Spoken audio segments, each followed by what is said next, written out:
Right now at noon, the Dane County Medical Examiner has released the name of the man killed in a Madison homicide. And a dangerous virus is spreading in China, why officials are worried it could be coming to the United States. From the Channel3000.com Alert Center, this is News 3 Now at noon. Good afternoon and thanks for joining us here on News 3 Now at noon. I'm Keely Arthur filling in for Mark. Let's head right away to the Weather Center where meteorologist Chris Reese has a look at your first alert forecast. Hi, Chris. Hey, Keely. Things are certainly warmer this afternoon as opposed to yesterday. We have high pressure in control, but things are certainly heating up.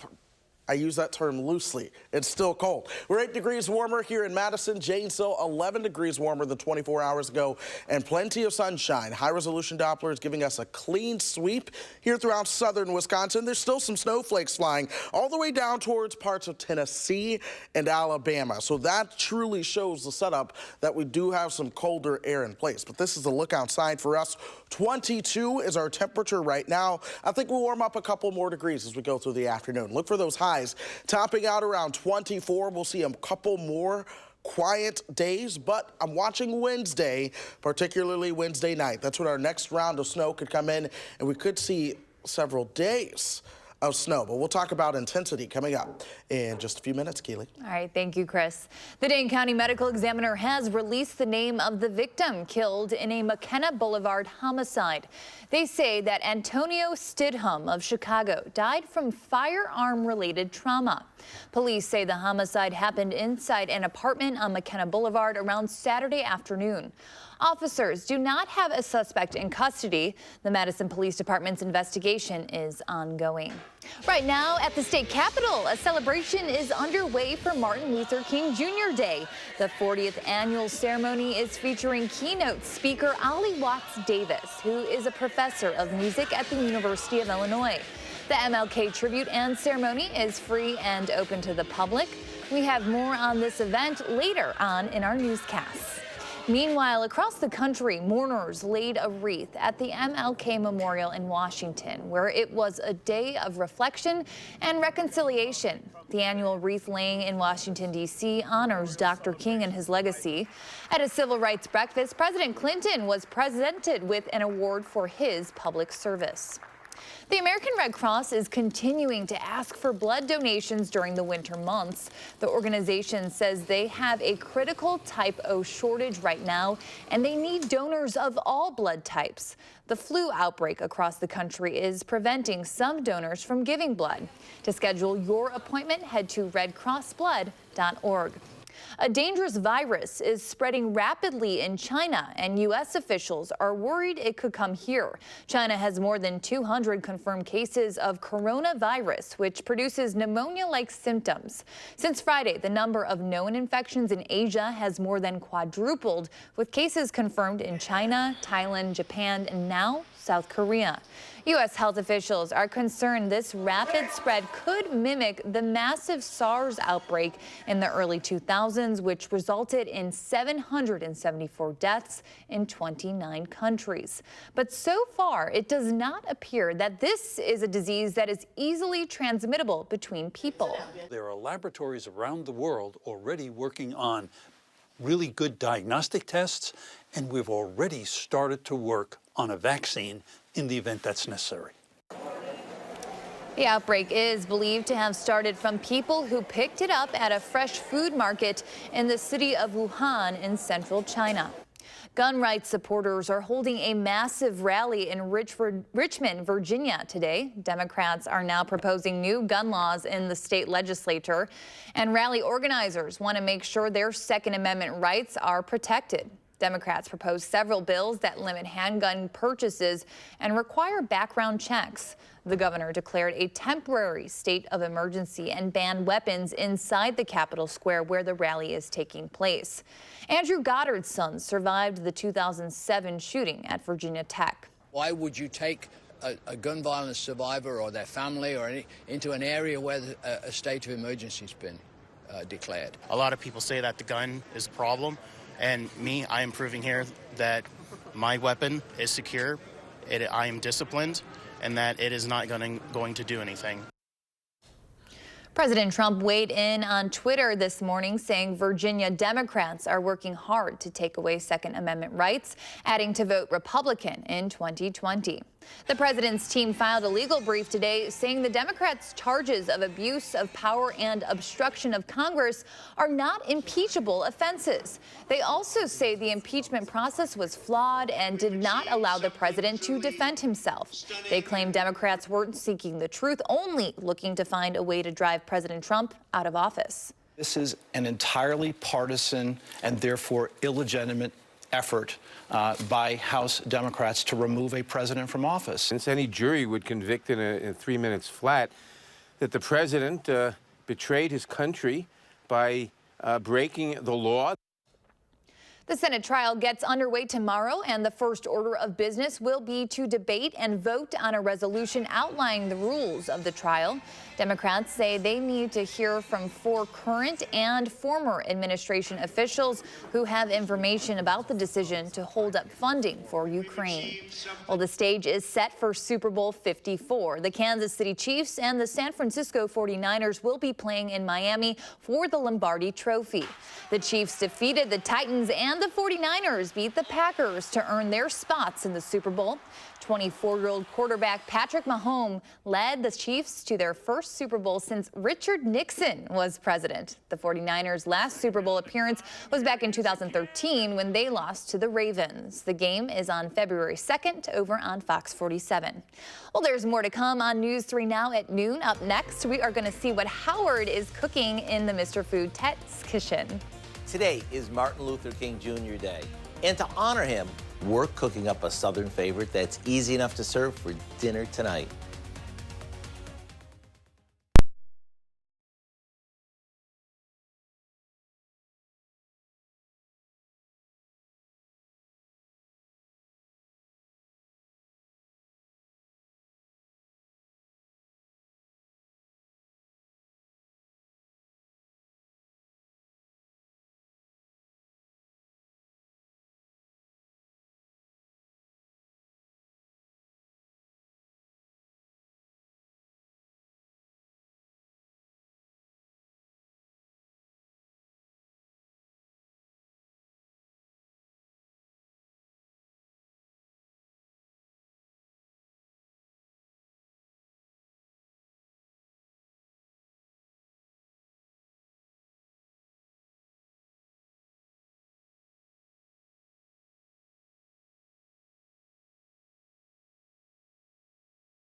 Did you know that Dr. Martin Luther King Jr. is the only person who was not a U.S. president to have a national holiday dedicated to him? So today, I hope you'll take a moment to remember all that Dr. King did for our country. And since Dr. King was born in Atlanta, we thought we'd whip up a dish that's comforting, easy to make, and full of Southern goodness. It's a creamy potato bake that goes together like this. We start by combining some sour cream, a can of cream of broccoli soup, some shredded cheddar cheese, chopped onion, and a bit of melted butter. After making sure it's all mixed well, we stir in a package of frozen Southern-style hash browns, along with a bit of salt and pepper.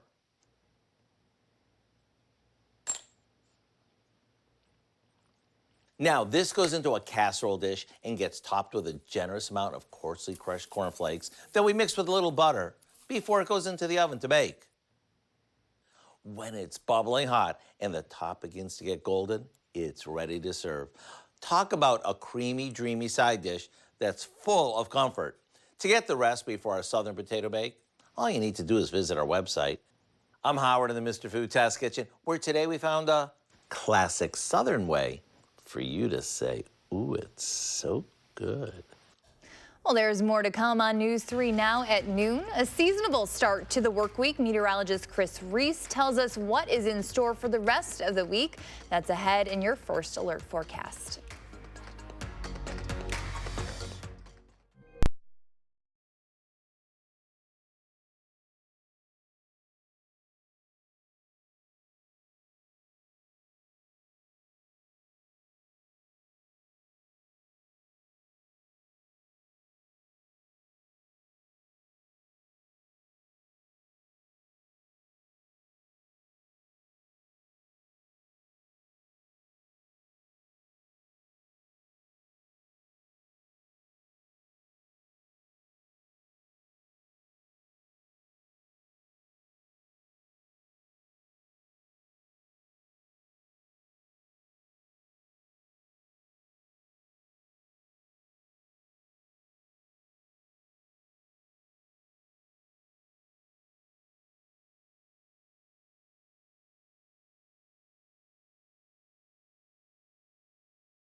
Reminder, our call for action phone bank is open right now, ready to take your consumer issues. The number to call is 608-270-2833. Well, the forecast for the global economy takes a bit of a dip and a change in mood for your favorite ice cream pint. Naomi Richam has more in today's Money Watch report. The International Monetary Fund is downgrading its outlook for the global economy. The IMF now forecasts growth of 3.3% for 2020, down 0.1% from its last estimate in October. The fund's chief economist cited lower growth in emerging markets like India for its revised outlook. a boost of confidence for farmers. A new report from the U.S. Department of Agriculture shows that Chinese demand for pork products is on the rise. The report showed that more than 26% of U.S. pork exports went to China last November. That's 5 times more than the year before, when trade tensions peaked. Are you feeling fulfilled at the office? A new study finds only about half of employees are happy at work. A survey from professional network Blind found that job happiness is strongly linked to opportunities for growth. The happiest employees are working at Netflix, Bloomberg, ServiceNow, Google, and Tesla. The cows at Ben & Jerry's ice cream are no longer happy. The company has removed a statement on their labels that claims its ice cream comes from happy cows. This comes amid ongoing litigation with an organic consumers group. The ice cream maker has also wiped the faces of the cows on their cartons, so they will show no expression at all. And that's your CBS Money Watch report. For more, head to cbsmoneywatch.com. At the CBS Broadcast Center in New York, I'm Naomi Ruckham. All right, maybe not cows happy, but Chris, I know you're kind of happy. Lots of snow. Yeah, I've certainly been happy with the weather the past couple of days. It's kept me busy and on my toes. That is one thing that is for sure. In the meantime, folks are happy because we've got an H on the weather map. That means high pressure does remain in control. That's going to keep that sunshine around as we go through today, but it's keeping that cold air in play as well. Check out the clouds and the snow flurries that go all the way down towards parts of the Tennessee Valley. In the meantime, we have the sunshine out there. You've got a couple of clouds on the horizon. We're at 22. So we are certainly warming up as opposed to where we were at this time yesterday. The wind chill is at 14, though, because you have a little breeze coming out of the north and west at about 6 miles per hour. But ultimately, temperatures remain in the low 20s for just about all of us. There are a couple spots that are into the upper teens. Janesville is coming in at 25 right now. You factor in the wind, and Janesville is also still at 25. So those wind chills this afternoon are nowhere near as much of a problem as they were, say, Saturday afternoon or even yesterday morning into yesterday afternoon. But this is all a part of a little bit of a warming trend that we're going into. Now, I call it chilly instead of mild because even though we're going to be warmer, things will still be colder. We'll see a quiet few days, and then we begin to turn unsettled with perhaps multiple days of snow by the time we get you towards the end of the week. Now, don't be freaked out by that statement. Let me break it down for you in just a moment. First, I want to get through the rest of this afternoon. We'll see those temperatures topping out right around 24 degrees with high pressure in control and clearing skies tonight, folks, and snow on the ground. That is the recipe for a colder night. So I'm dropping that temperature all the way down to 4 degrees for your overnight low. The winds are turning out of the southwest now, so watch how we begin to warm things up a little bit. Into Tuesday, we'll see those highs into the low 20s again. Then Tuesday night into Wednesday, we don't drop all that much. By Wednesday at lunchtime, we're approaching 30. But you see the clouds on the horizon, and you see that blue starting to sneak on to the screens there. I want to talk more about snow just a little bit. We are now at 31.1 inches of snow from the season.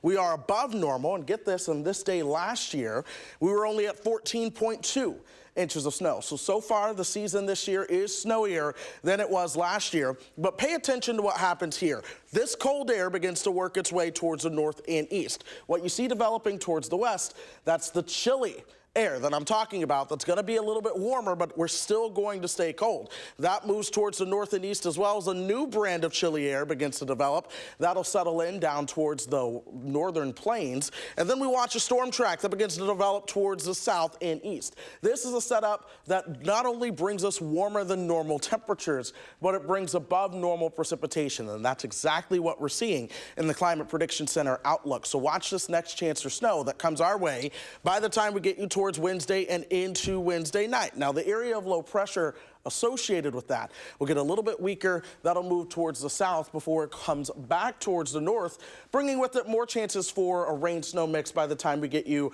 towards Friday and into the weekend. So I'm watching the upper Midwest for some accumulating snows that will last essentially starting Wednesday all the way through Saturday evening into Sunday, but it's not going to be a big, heavy snow. It's just going to be light snow each and every single day. So not a big winter storm, but just enough to annoy you because you'll have to shovel about an inch of snow every now and then. But that's the forecast. Temperatures will be into the mid-30s, and then we will drop down into the low 30s by the time we get you towards early next week. And main concern right now is the cold. The main today, yes, it is the cold for sure. And then the snow. Okay, thank you, Chris. My pleasure. Well, Lisa Briggs from the Bruce Company is here answering your plant and garden questions. The number to call is 270-9933. That's after the break. News.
Welcome back. Lisa Briggs from the Bruce Company is here answering your plant and gardening questions. We are waiting for callers, so if you want to call in, you can call 270-9933. And Lisa, something you and I were just talking about, I feel like a lot of people are starting to buy house plants, but some seem like they're thriving more than others in kind of apartment style living. So what are the plants that people should be getting? I think when people start to clean up their Christmas trees and then get rid of, you know, holiday poinsettias and all that kind of stuff, that they really liked having that green in the house. And you're right, they want to buy houseplants. So some of the really super easy ones, I love the ZZ plant. So it's a really shiny foliaged plant, and it can take, it's really adaptable. So I once rescued one from an inner office that had been in there with the door closed and the lights off for 6 weeks. Wow. Nobody watered it, nobody even saw it. So the ZZ plant is really good. I think that philodendrons are easy, pothos are easy. There's one called snake plant that's super easy. So best thing to do is when you go into the garden center to be really realistic about where you want to put it, and so that we can talk about conditions, and then you can make really good choices. Great. And so let's talk a little bit about what we have on the desk right now. We just got a shipment in today, so I just brought in, this is one of my favorites, this is a hellebore. I love these moth orchids when they're in the really weird colors, and we've got some heather, so. And now we have some callers, so let's try this out. All right. Hello? Yes? Hi, you are on air. What is your question for Lisa? I I have a plant that I received, and it has long green leaves, but then the veins are all colored. Okay. There's like yellow veins, red veins, and it has completely lost all of its leaves, but like 3. Okay. And I don't know what it's called or how to take care of it. Well, I've got a couple ideas in my head, but they're all tropical plants. And so with tropical plants, it's usually one of 2 things. You usually are miswatering it. So this time of year, you want your houseplants to be able to dry between waterings. A lot of times with tropical plants, though, it's a temperature issue. So if you have it like right near a window, it's just really cold. And so what I would do is try those things, try the watering, maybe move it away from a cold spot, or it might be near a heater and drying out too fast. If you want it identified, you can take a picture of it on your phone, and then you can email it to us at plantdesk@brucecompany.com, and then we'll ID it, and then we'd be better able to answer more specific questions. Great advice. Let's move on to the next person. Hi there, can you hear us? Yes, ma'am. This is Rosemary from Barneveld, and you are dealing with some shriveled plants? Well, I have orchids, and this orchid is probably 4 to 5 years old, and all of a sudden it just started kind of shriveling up, and it has 2 little babies coming out the side. I don't know, can I cut them off and plant them? I'm going to grab this one because this is one of the more popular orchids. This is called a Phalaenopsis. And so you probably have these little things coming off the side, and these aren't baby plants, these are roots, because orchids in the wild don't live in soil, they live in trees. Right. So if your orchid is 4 to 5 years old and you've never repotted it, I would suspect that that's what you need to do. So put it in a really good bag. You can do it yourself. It's usually these sort of bark chips. If you want to bring it into the garden center, just make sure that you pick one of the warmer days and wrap it up really well, and then bring it in, and then we can repot it for you. All right. Thank you so much for calling in, Rosemary, and thank you so much for speaking with us, Lisa. We appreciate it. All right, I'm going to turn it over to Chris Reese. Chris, what are you tracking out there? Well, right now it's plenty of sunshine. Those temperatures are going to top out into the mid-20s for those highs today. So it's warmer than we've been pretty much all weekend long, folks. More sunshine comes our direction for Tuesday. Look for those highs right around 22, so we can truly call it a Tuesday there. Wow. All right. Anyways, 32 for your Wednesday. We'll see a snow chance coming in by Wednesday night. Snow chances stick around for Thursday, Friday, Saturday, and even early Sunday. Some of those may mix in with rain at times. We could see light accumulating snow pretty much each day there. Check out temperatures by next weekend. Mid-30s for highs, and then we stay into the low 30s for those highs and the days to follow. All right. Thank you so much. Thanks for watching, everybody.